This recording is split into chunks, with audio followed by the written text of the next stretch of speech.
Hi friends, ఈరోజు మా ఇంట్లో స్పెషల్స్ చూద్దురండి. టమాటా పప్పు చేసామండి.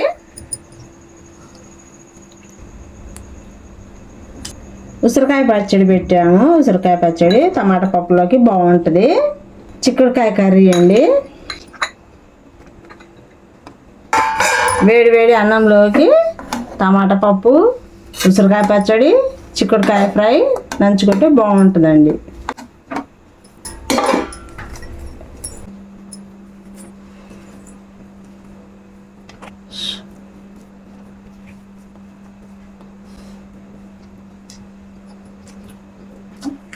బాగుందండి. టమాటా పప్పు సూపర్గా ఉందండి.